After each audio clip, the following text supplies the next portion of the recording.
दुख को दुख समझना और सुख को सुख समझना, ये विद्या है। इससे, इस विद्या से अविद्या का नाश हो जाता है। देखो, हमारी विद्या और अविद्या दो ही शब्द वाक्य है कहना चाहिए। हम ये देखते हैं लोक में, आज का व्यक्ति विषय भोगों में तल्लीन रह करके विविध विषयों में भोगने की चेष्टा करता हुआ आगे बढ़ रहा है। वो ये मानते हैं कि विषय भोगों में सुख होता है, ऐसा मानते हैं। परंतु महर्षि तत्ववेत्ताओं ने यह बताया कि विषय भोगों में सुख नहीं है, दुख है। ये विद्या है। और ऋषि मानते हैं कि ईश्वर के अंदर मग्न होना, तल्लीन होना, ये सुख है। ईश्वर के स्वरूप में मग्न होने से चलता है। परंतु भौतिक विज्ञान के लोग तो ईश्वर को स्वीकार ही नहीं करते। पराय मुख्य जिनको बोलते हैं वो कहते हैं कि ईश्वर की जानने की, मानने की कोई आवश्यकता नहीं है। तो ये अविद्या का अनित्य, असूची, दुख, अनात्म सुख अपने ज्ञान को देखना। हमें शरीर है, इसको आत्मा मान लेते हैं। ये आत्मा, अपना परिवार सब है जितना, उसको सभी को अपना आत्मा समझ लेते हैं। नहीं, इसलिए सब शरीर हैं। और ये प्रकार की अविद्या है। और इस 4 प्रकार की अविद्या का नाश विद्या से होगा। जैसे क्यों तैसा जानते जाएंगे तो ये अविद्या हट जाएगी। आगे है कि प्रत्येक को अपनी ही उन्नति से संतुष्ट रहना चाहिए, किंतु सबकी उन्नति में अपनी उन्नति समझनी चाहिए। बड़े छोटे शब्द हैं। इस प्रकार के महान ऋषि नपेतले शब्दों को कहेंगे। प्रत्येक व्यक्ति को अपनी उन्नति हो जाने पर, अपना विकास हो जाने पर, अपने धन संपत्ति बढ़ जाने पर संतुष्ट नहीं होना चाहिए। अपनी उन्नति से व्यक्ति को संतोष नहीं करना चाहिए केवल। तो क्या करना चाहिए? सबके में अपनी उन्नति समझनी चाहिए। मन को उठा करके देखो, विचार करके देखो, क्या हम अपनी उन्नति में संतुष्ट नहीं रहते अथवा रहते? उन्नति में अपनी उन्नति समझनी। अपने आचार्य जी ने एक बहुत बड़ा आविष्कार किया। यज्ञशाला का निर्माण किया।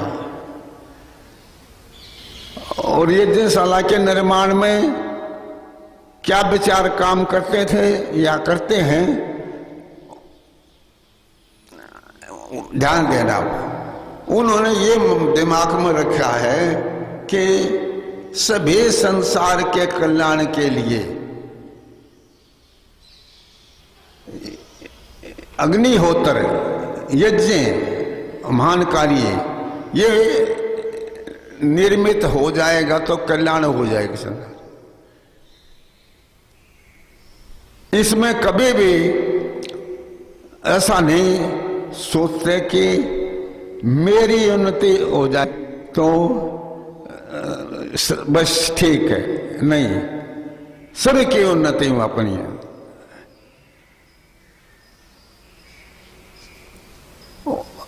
उन्नति को थोड़ा सा समझ लीजिए। एक संसार की अवस्था, सांसारिक स्तर पर उन्नति, शारीरिक उन्नति, सामाजिक उन्नति, अनेक प्रकार से उन्नति है। तो दो प्रकार से हम देखें, लौकिक उन्नति और आध्यात्मिक उन्नति। वो दोनों प्रकार की उन्नति कहलाती है। यदि व्यक्ति अपने विषय में सोचता है कि मेरी इच्छा की पूर्ति होगी, मैं संतुष्ट हो गया, अब मुझे दूसरे की कोई चिंता नहीं, ऐसा विचार व्यक्ति का बनेगा। अपनी उन्नति को दृष्टि में रख के चलता है व्यक्ति। इससे तो ये दोष आता है कि व्यक्ति के जीवन में स्वार्थ की प्रधानता। जो अपनी उन्नति में उन्नति समझना है केवल, वो अत्यंत स्वार्थी हो, केवल अपने प्रयोजन को सिद्ध करना उसके मन में रहता है। और प्रत्येक व्यक्ति ऐसे सोचने लग जाए कि मेरी उन्नति सब कुछ है, उसका परिणाम ये होता है, याद रखिए, इसमें प्रेम तो हट जाएगा, आदर तो हट जाएगा और परस्पर का संघर्ष चल पड़ेगा कि प्रत्येक व्यक्ति अपनी उन्नति को पूरी करना चाहेगा और दूसरे को हानि पहुंचाने के भी चाहेगा वो दूसरे को। इसलिए हम अपनी उन्नति में संतुष्ट न रहें। हमारी उन्नति जो है सबकी उन्नति में हमारी उन्नति है, ऐसा मान के हम चले। आगे लिखा है कि सब मनुष्यों को सामाजिक सर्वहितकारी नियम पालने में स्वतंत्र रहना चाहिए और हितकारी नियम में सब स्वतंत्र रहें। सभी मनुष्यों को सामाजिक सर्वहितकारी नियम पालने में स्वतंत्र रहना चाहिए। हमको समाज में रहना सिखाते हैं। समाज में किस प्रकार से रहा जाता है, कैसे परस्पर आपस में ये कार्यों की सिद्धि होती है। सामाजिक सर्वहितकारी नियम पालने में स्वतंत्र रहना चाहिए। सामाजिक नियम हैं और सर्वहितकारी हैं, उन व्यक्ति को दूसरों को अधीन रहना चाहिए। सामाजिक नियमों के पालने में ध्यान रखिए। जिस कार्य के करने में सबको लाभ होता है और जिस कार्य के करने से हानि होती है, जिससे सबको लाभ होता है, उन समाजों, उन नियमों के पालन करने में दूसरों के अधीन होना चाहिए।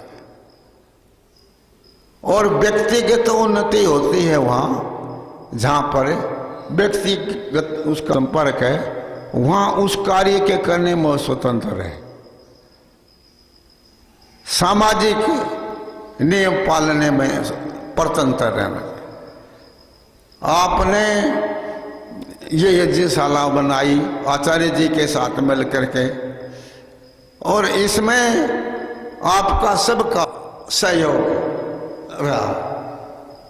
इसके सबके नियम पालन करने से ये धीरे धीरे सब लगे रहे तो ये यज्ञशाला बनकर हमारे सामने आखिरी सामाजिक नियम।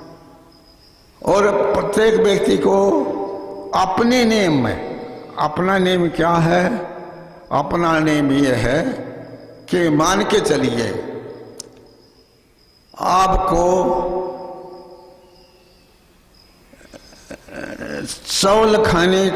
चावल खाने अनुकूल पे सबके लिए रोटी बनी हो खाने के लिए, तो वो व्यक्ति को ये नियम अपना करना पड़ेगा कि मेरे अनुकूल तो चावल हैं, वो अनुकूल पड़ते हैं, इसलिए समाज का नियम जो है मैं उसका पालन इस समय नहीं कर सकता। और ले लीजिए, आप अपने घर में झाड़ू देते हैं और भी कुछ करते हैं, कूड़ा इकट्ठा हो जाता बहुत सा, उसमें उस कूड़े को उठा करके आप अपने घर में रखें, इकट्ठा हो गया कूड़ा, अथवा गली में फेंक दें। एक तो है कि उस कूड़े को उठा के गली में फेंक दिया, यह व्यक्ति स्वतंत्र नहीं है, इस कूड़े के वहां फेंकने में परतंत्र है।